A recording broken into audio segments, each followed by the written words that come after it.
Hello అందరికీ welcome to Naseema's world. నేను మీ నసీమాని.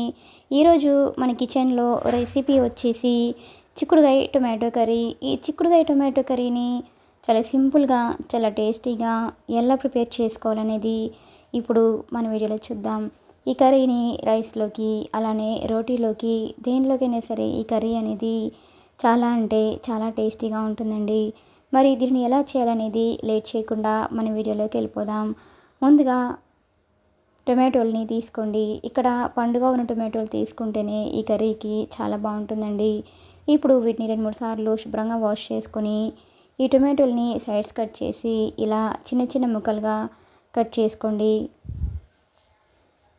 ఇలా అన్ని టొమాటోల్ని కూడా ఈ విధంగా చిన్న ముక్కలు కట్ చేసుకొని వీటిని రెడీగా పక్కన ఉంచండి.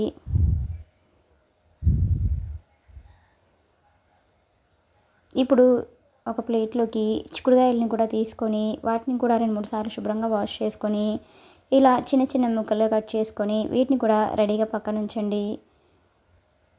స్టవ్ ఆన్ చేసుకొని ఒక కడాయిని తీసుకోండి. దానిలోకి 3-3.5 స్పూన్స్ వరకు ఆయిల్ని వేసుకోండి. ఆయిల్ బాగా హీట్ అయిన తర్వాత దీనిలోకి 1 స్పూన్ తాలింపు దినుసులను వేసుకోండి. తాలింపు దినుసులు అనేవి బాగా ఫ్రై అయిపోయాక దీనిలోకి ఒక మీడియం సైజులో ఉన్న ఉల్లిపాయని సన్నగా పొడవుగా కట్ చేసుకొని వేసుకోండి. అలాగే 2 పచ్చిమిర్చిని కూడా సన్నగా పొడవుగా కట్ చేసుకొని వేసుకొని వీటిని కూడా ఆయిల్లో బాగా ఫ్రై చేయండి. ఆనియన్స్ అనేది లైట్గా ఫ్రై అయిపోయాక దీనిలోకి 1/2 టీ స్పూన్ పసుపు కూడా వేసుకొని మరొకసారి వీటిని బాగా కలపండి.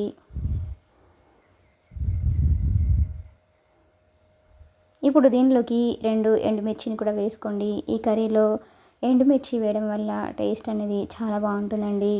వీటిని కూడా ఆయిల్లో బాగా ఫ్రై చేశాక దీనిలోకి మనం ముందుగా కట్ చేసి ఉంచుకున్న చిక్కుడుకాయ ముక్కలన్నింటినీ కూడా దీనిలోకి వేసుకోండి. ఇప్పుడు వీటన్నింటినీ ఆయిల్లో కలిసేటట్లుగా ఇలా ఒకసారి బాగా కలిపేసుకొని మూత పెట్టేసి వీటిని కనీసం 4-5 నిమిషాలు ఆయిల్లో బాగా ఫ్రై చేయండి. ఇవి కొంచెం లైట్గా ఫ్రై అయిపోయాక దీనిలోకి కొంచెం అల్లం వెల్లుల్లి పేస్ట్ని ఇలా కచ్చపచ్చగా దంచి వేసుకొని మరొకసారి బాగా కలపండి. అల్లం పేస్ట్ అనేది పచ్చివాసన పోయేంత వరకు దీన్ని మూత పెట్టేసి మరొక 2 నిమిషాల పాటు బాగా మగ్గించండి. చూడండి, చిక్కుడుకాయ ముక్కలు అనేవి ఇలా బాగా మగ్గిపోయిన తర్వాత దీనిలోకి టమాటో ముక్కల్ని కూడా యాడ్ చేసుకొని మరొకసారి బాగా కలపండి.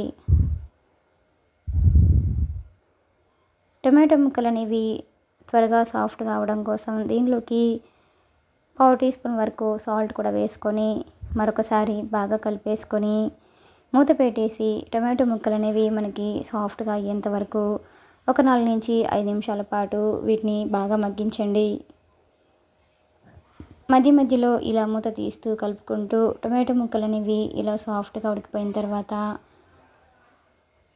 దీనిలోకి మీ టేస్ట్ తగ్గట్టుగా సాల్ట్ని వేసుకోండి. అలాగే కారంని కూడా 1-2 స్పూన్స్ వరకు వేసుకోండి.